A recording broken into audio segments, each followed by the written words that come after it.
আসসালামু আলাইকুম। আজ দুপুরে আলু সেদ্ধ, ভাত। আলু সিদ্ধ করেছে আমার স্ত্রী আর ভর্তা করছে আমার শাশুড়ি আম্মা। প্রথমে আলুটাকে সিদ্ধ করে তারপর কড়াইতে নিয়ে পুড়ছে। শাশুড়ি আম্মা আলুগুলা প্লেটে নিল, একটা একটা করে আলু ম্যাশ করছে। দেখতে সুন্দর আছে, নতুন আলু। শীতের দুপুরে নতুন আলু ভর্তা, সাথে আরও কিছু আছে। আর আজকে বেশ কয়েকদিন পরই রৌদ্র উঠেছে, আমিও আছি আজকে দুপুরে, তাই একটু ভর্তা ভাত খাবো আমরা। ভর্তা ভাতই মজা। আমার আম্মু তার সুন্দর হাতে আলুগুলো ম্যাশ করে নিচ্ছে। অবশ্য প্লেটের রিফ্লেক্টে কিছু তাকে দেখা যাচ্ছে, এটা যারা বুঝতে পারবে, লেজেন্ডরা, তারাই বুঝবে যে কে করছে। সরিষার তেল, শুকনো মরিচ, টমেটো কুচি, ধনিয়া পাতা কুচি, পেঁয়াজ কুচি এবং কাঁচামরিচ কুচি। একটা অন্য ধরনের আলু ভর্তা সংযোজন হচ্ছে আস্তে আস্তে। আলুটাকে যে যত ভালো ম্যাশ করে নিতে পারবে, আলুর মজা তত ভালো হবে। ছোট ছোট শক্ত শক্ত দানাটাকে যদি বেশি নরম করা হয় তাহলে বেশি মজা লাগবে। আর শীতে গরম ভাতের সাথে আলু সেদ্ধ অনেক মজা। আলু ভাতে বলে অনেকে আবার।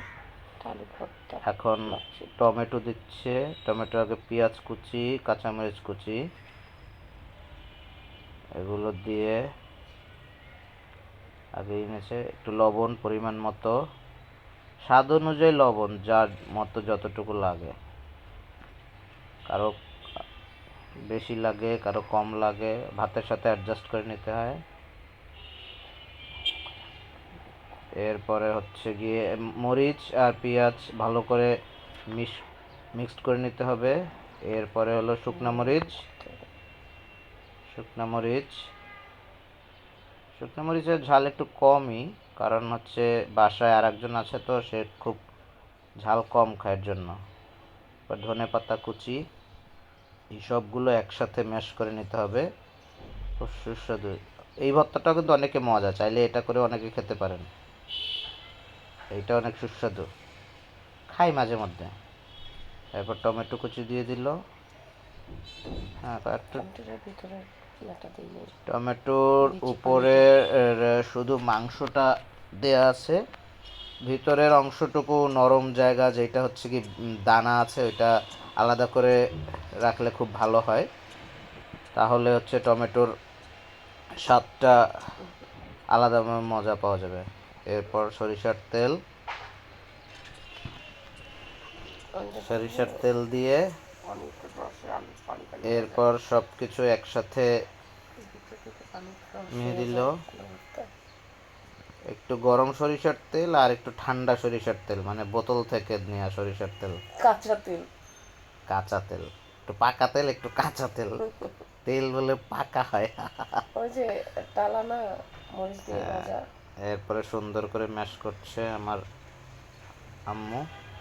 আর টমেটোর ব্যাপারটা হচ্ছে, বিচির ওইটা দিলে ওইটার মধ্যে পানি থাকে, আর ওটা পানি পানি হয়ে যায়, এই জন্য ভিতরেরটা দিতে হয় না। অনেকদিন পরে তার হাতের আলু ভর্তা খেলাম। অবশ্য অনেকদিন পরই বলা যাবে, কারণ হচ্ছে গিয়ে মায়ের হাতের আলু ভর্তা তো অনেক মজা। অবশ্য আমি মজা করেই খাইছি, যতটুকু খাইছি। এর স্বাদ একটু অন্য রকমের, আলাদা। এটা যারা না খাইছে তারা বুঝবে না। আর একজন একটু গার্নিশ করলো, গার্নিশটাও ভালো হয়েছে। এটা আরেকটু ভালো হলে আরেকটু